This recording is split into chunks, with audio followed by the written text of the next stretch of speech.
I voted for Mamdani. Do you feel like socialism would work in New York City? No, not necessarily. So with the election just a day away, and we'll be streaming, by the way, so make sure you tune in tomorrow night for live results and analysis, it does appear that Zohran Mamdani could be in a little bit of trouble. What if we told you that the New York City mayoral election is looking a lot closer than previously expected? That is at least according to the single most accurate pollster of the last 3 election cycles. You could call Atlas Intel a true gold star pollster, not a fake one like J.N. Selzer. Hey, how's that lawsuit going, by the way? But if this is true, and that's obviously a big if, then I would further say maybe it shouldn't be all that surprising, because after all, we've been talking a lot as of late about how the quote-unquote progressive mandate is not nearly as widespread as these liberals claim, and that is referring to the idea that because Zohran Mamdani beat sorry and sucky Andrew Cuomo in the primary, where Cuomo basically didn't even run a campaign, and he's now looking like he's going to win the mayorship because the opposition is divided and Zohran might not even get 50%, that clearly to them, this is a sign that the Zohrans, the AOCs, are popular nationwide, and if we run these people in 2026, we are going to see a blue wave. But I'd argue on many levels that has always been projection, right? You're talking about very desperate Democrats who are just, they know their party is so in the dumps, they're grasping for something. Oh, please save us, Zohran. Please save us, AOC. But that is not really the case. So in today's video, I want to break down some of that final data going into the election, whether it has to do with Atlas Intel's polling or the early voting numbers, but also show you the way in which, although by all accounts, we'll see what happens tomorrow and make sure you go vote, it looks like Democrats in their own territory are on track to underperform. You are already starting to see the propagandists, and get ready for it because it's going to be obnoxious, going out there and saying, see, this is clear evidence the Democrats are coming back. See, Donald Trump is falling underwater. And it's like, no, that is complete propaganda nonsense designed to boost morale on the left, who has basically been broken ever since November 5th, 2024. So we'll push back on that. We'll also give you some minor updates on what they're saying about the New Jersey election and much more. So that said, guys, do us a favor. If you enjoy our content, make sure you hit that like button down below and subscribe to the channel if you are new. That is not only the best way to support our work, but it also ensures that you can stay up to date with all of the latest news and coverage. And that said, so let us bring you this Atlas Intel poll. But for those of you not familiar with who this firm is, they basically got 2020, 2022, and 2024 very close to on the money. If you remember back in 2020, even the alleged real results and the polls were way off and disconnected, right? ABC, for instance, had Biden winning Wisconsin back then by like 20 points. Worth noting, Atlas Intel back in 2020 had the lowest error and was the most precise in primaries and swing states. They were only off by an average of 2% in a cycle where many were off by 3, 5, 6%.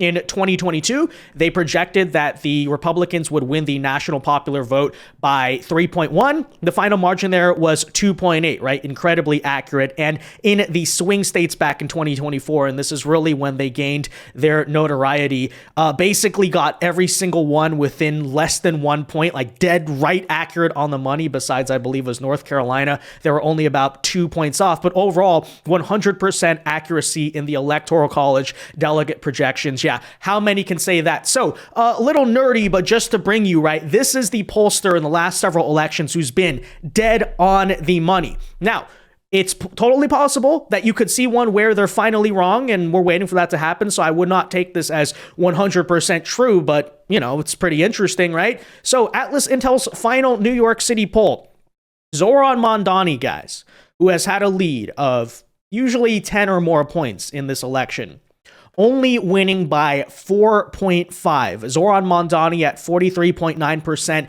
Andrew Cuomo at 39.4%. Ladies and gentlemen, that is insanely close. But again, when you really break it down, should that actually surprise you? Because, Zohran's a dynamo, he's charging people up, progressives, all this stuff. But in reality, as we've been trying to tell you, no, the guy's popularity is highly astroturfed, right? Right now, I'm a little more quiet because I'm on the quiet side of this race. But I'm going to tell you that once November 4th comes around, I will tell the story. The story is not just, that it's random that Zohran ascended to this place. It is our Muslim American communities. And I'll also say that it's Muslim money. The PACs that have supported Zohran, or a particular PAC that has supported Zohran, is probably over 80% of Muslim American donors in this country, high net donors, grassroots donors. And I want to make the point that the Unity and Justice Fund PAC, which is the CARE Super PAC, was the largest institutional donor to the pro-Zohran PAC in New York. Yeah, oopsie, there you just heard Linda Sarsour, a crazy, insane lunatic I've not heard from in many years, but nonetheless, admitting that the supposed grassroots outsider candidate of the people, right? And progressives are always talking about no super PACs, no money in politics. It turns out is actually heavily propped up by dark money. Right, receiving a ton from PACs, from NGOs, right, that sort of industrial complex that rivals the funding, actually, of the Democrat Party. We talked recently about how the Soros network is basically indirectly giving Zohran about $30 to $40 million. But I live in a rent-stabilized apartment. I'm just a normal guy with an incredibly rich family. Like, the whole thing is a cosplay. It's completely disingenuous. But again, when you break that down and then you look at these results, you start to notice something pretty interesting. It's like, oh, wait a minute. He's not really that popular, is he? Like, don't get me wrong. He has his fans. I'm not trying to say that no one supports him. But how can you, as the progressive wing of the Democrat Party, watch, let's say this happens, let's even say it doesn't happen. Let's say it's more like 44-34, which is what most of the polls were saying. Okay, so you mean to tell me, in New York City, in one of the deepest blue strongholds in the United States, your supposedly amazing popular candidate could not even clear 50% of the vote? Guys, as a reminder, Eric Adams back in 2021 got close to around 80%, which is normally what a Democrat expects to get in New York City.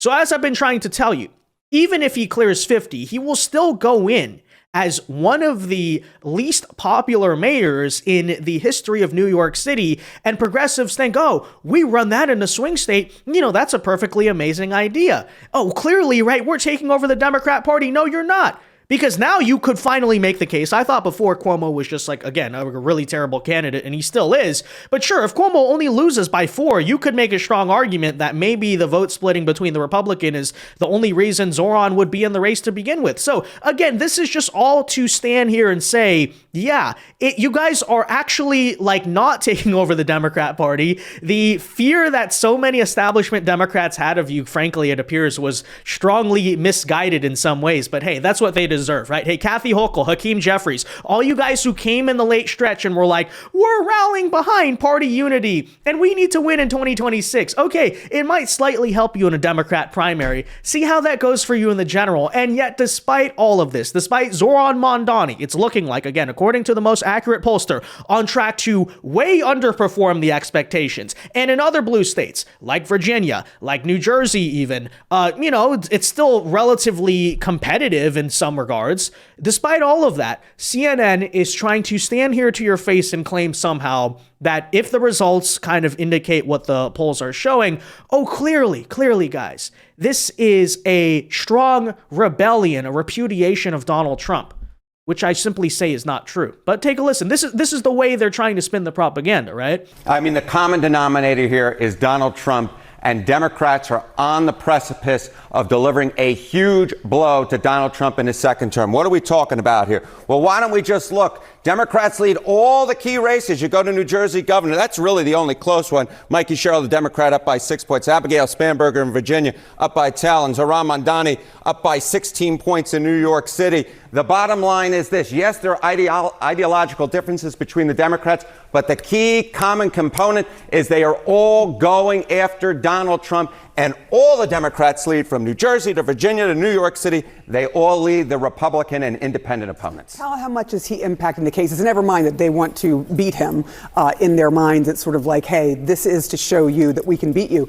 But how much is he affecting these? I mean, look, Donald Trump is a huge, huge drag in all of these races. Look at his net popularity ratings. In New Jersey, he's 11 points underwater. Virginia, 14 points underwater. Not much of a big surprise in New York. He's 35 points underwater. And I will note nationally in my aggregate of polls, he's about 13 points underwater. In our CNN poll, he's way below that, which looks a lot like New Jersey, a lot like Virginia. So these races, in my mind, could be huge bellwethers going into next year to understanding how Donald Trump is impacting these races. He is a huge, huge drag in across the board, New Jersey, Virginia, and New York City. Do these races tell us anything about the midterm as to what happens here and what might happen? Yeah, so I don't claim to be a polling or electoral expert, although I did predict the Electoral College exactly in 2024 based on historical trends and the early voting data alone. But still, this is horrible analysis. I hope we can all see through that. First of all, I don't know what Enton's aggregate is. I don't know what polls you're including. But if it's including the CNN poll, which is not historically all that accurate, but not including Atlas Intel, which again is the most accurate of the last 3 cycles, then that's a crappy aggregate and we should just completely ignore it. But nonetheless, okay, the argument is that in 2 blue states and 1 extremely deep blue city, the Democrats are on track to win. Therefore, that's a blow against Donald Trump. Like, that doesn't actually make any logical sense. And by the way, the fact that the especially New Jersey governor's race is even remotely competitive that's actually not good news for Democrats. That's bad news, right? Because yes, Donald Trump is the incumbent president. The midterms, the special elections are in a way a referendum against him. Typically, the opposition parties do well in midterm elections because they have more of the energy on their side, right? That's why usually you see a red wave after a Democrat takes office, a blue wave after a Republican takes office, and yet you're seeing the opposite proof of that. And even on Mamdani, okay, I say, even if he wins by 16 points, how exactly is it a victory for his faction of the Democrat Party when they can't get 50% in New York freaking city? But as Christian here puts very well, and we've been trying to tell you, you need to be prepared for the inevitable manufactured quote-unquote vibe shift that will be proclaimed immediately after the elections in Virginia, New Jersey, and New York City. The narrative is going to be that progressivism is suddenly popular again, and the results of the 2024 election have been overturned because a couple of blue states and one of the bluest cities in America, correct, all decided to elect Democrats. Yes, this logic is idiotic, but as long as it serves as a purpose of reanimating a demoralized left, it doesn't matter. These people need a win, and they're going to milk this thing for all it's worth and then some. And that is exactly what we are seeing. By the way, last thing I'd like to note before we move on from New York City is that thus far, the early voting data does seem to be backing up the Atlas Intel narrative that, hey, it might be a little bit closer than the major polls, and most of them are projecting. Because something we pointed out, and is still true today, is that as compared to the Democrat primary, where the youth vote, right, was dominant, what you're seeing now, and even the Zohran Mamdani campaign has had to send out, we cover this, desperate emails begging young people to vote because, wait a minute, we're in a little bit of a crisis, is that the older New Yorkers who overwhelmingly back Cuomo over Mamdani are actually currently beating the younger voters in the breakdown demographics. You can see 18 to 49-year-olds, only 356,000 of them have thus far showed up to early voting. Among 50-plus-year-olds, it is 376,000. They're leading about 51 to 48 over the younger people. And by the way, I kind of asked the question, too. I mean, how many 50-plus-year-old people actually live in New York City? I don't know. Someone can correct me on that. Seems like most people who work in New York their whole lives retire outside of New York City. So this does, to me, right, show a strong underperformance among younger voters. But again, that's how you see another example of, wait a minute, we're not actually that popular. We're actually on track to struggle and underperform. And I think when you look, for instance, at the Zohran Mamdani voting demographic, something becomes clearly apparent, which we'll talk about in a second. But first, I do want you to take a listen to this clip of a recent Zohran voter at a town hall that is, very telling, to say the least. One of the reasons I moved here is because I wanted to be surrounded by people who are not like me. I wanted to hear 7 different languages every day when I walk down the street. And I'll speak for myself personally.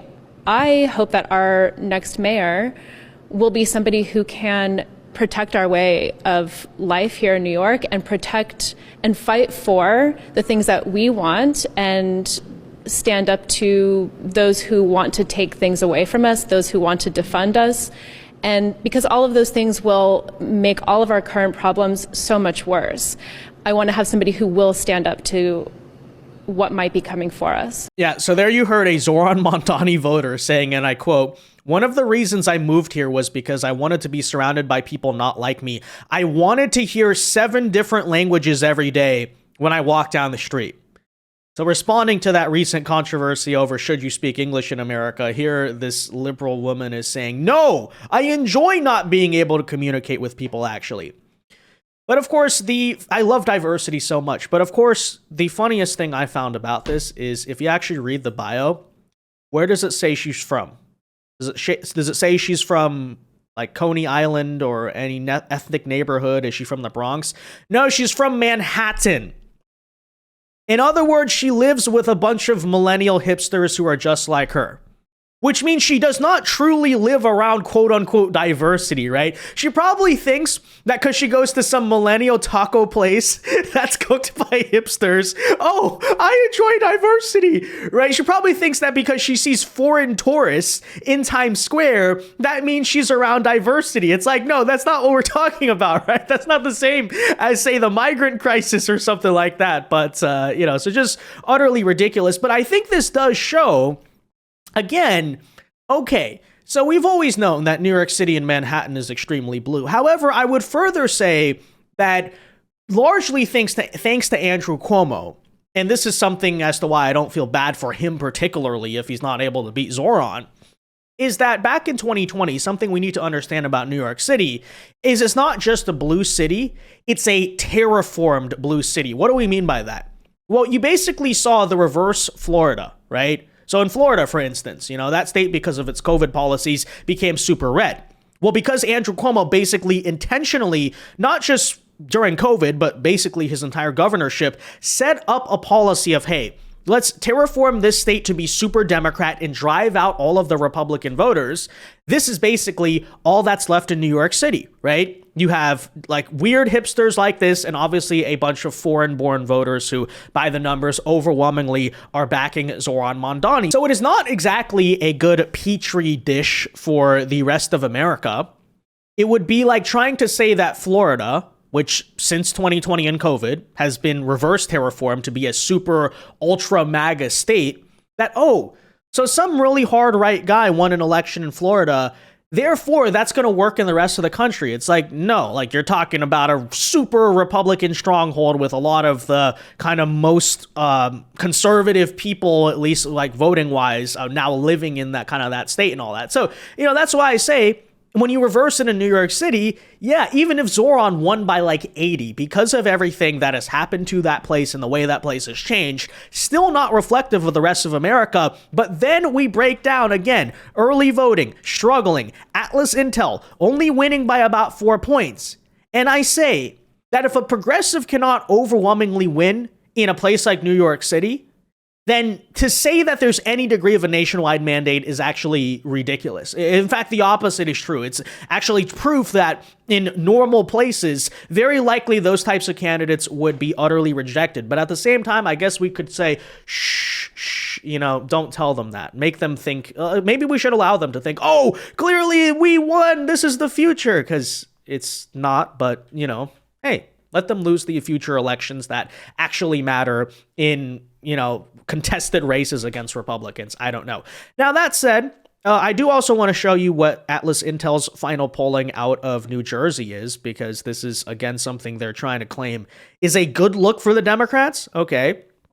Well, they have Mikie Sherill winning by less than 1, right? 50.2% to 49.3%. It is razor thin. It is within the margin of error. We will see what happens. But regardless if Jack wins or not, if he draws this within one, keep in mind, this is a state as early as 5 years ago.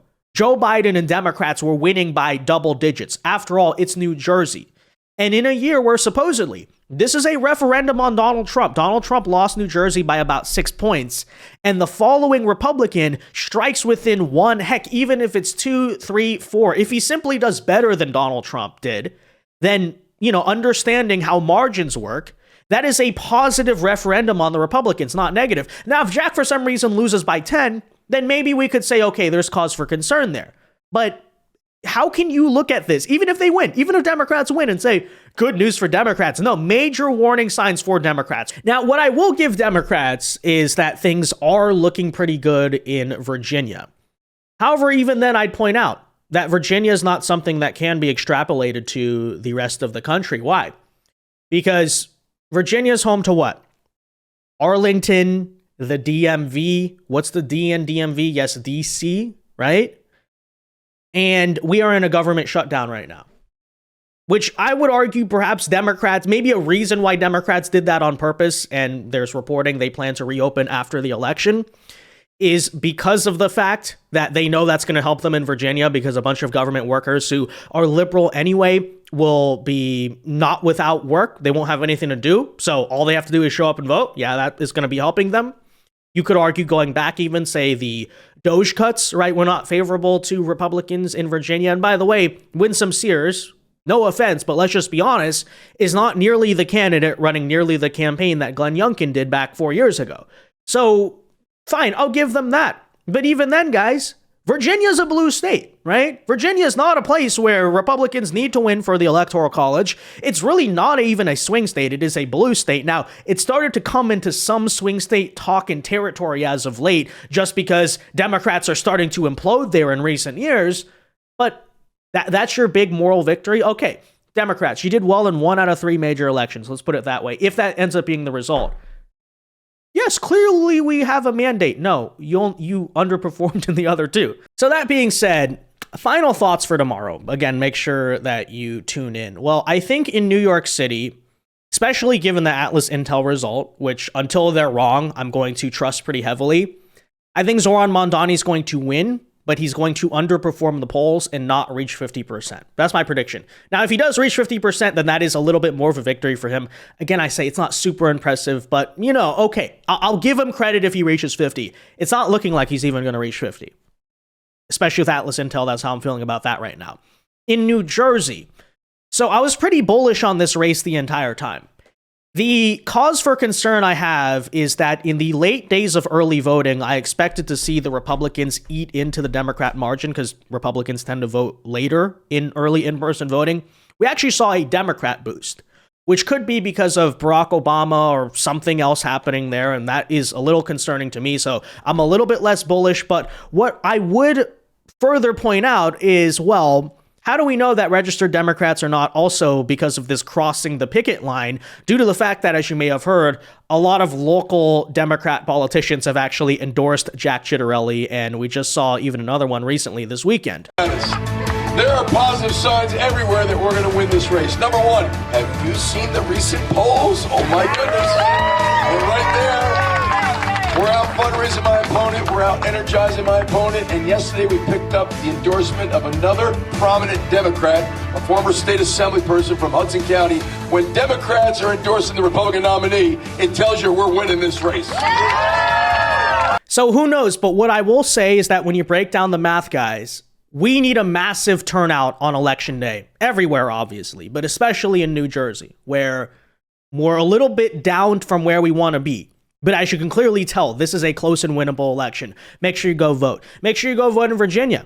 I think that while Spanberger is on pace to win pretty easily, that election between Jay Jones and Jason Miyares, right, the violent Democrat, is highly contested. Okay, for a while, Miyares was leading the polls. Jay Jones saw a late surge. Now, could that be demoralization propaganda or inaccurate? Perhaps. But you got to make sure, at the very least, he does not win there. So you have full incentive, right, to go out and vote and make sure that that doesn't happen. But yeah, okay, final objective predictions here. Okay, I'm not here to sell propaganda or something. I'm going to tell you what I really think. Zohran, again, wins but underperforms. Sherill versus Ciattarelli is interesting. I would say maybe Sherill wins by anywhere between 1 to 3 points. Like, it's going to be extremely close, which is why I say, like, we can win. That is a margin of error thing. So make sure you go vote, right? Early voting, I'm a little concerned about that. That's why I'm saying, but regardless, this is insanely close. Go vote, and either way, right, win or lose, if it's within that margin, really bad news for Democrats, especially a long-term how New Jersey is trending, but that is winnable. That is winnable, right? Margin of error is winnable. In Virginia, I think Mayoral squeaks out a victory. I don't think Sears is going to win, but hey, you know, you got to do the best you can there too, and especially make sure Jay Jones is not the freaking attorney general. So that's how I'm feeling. Let me know how you're feeling in the comment section down below. And again, be sure to join us tomorrow night, probably around 7, 8 Eastern time, something like that, for the live stream. And, well, get ready for the Democrat propaganda because it is coming. Actually, that's the last component of my prediction. Democrats are going to respond to results that don't actually look that good for them and say, see, we're doing amazing. Yeah, good luck with that. All right, that said, guys, let me know your thoughts. Be sure to leave a like on this video, subscribe to the channel if you are new. And until next time, God bless and peace.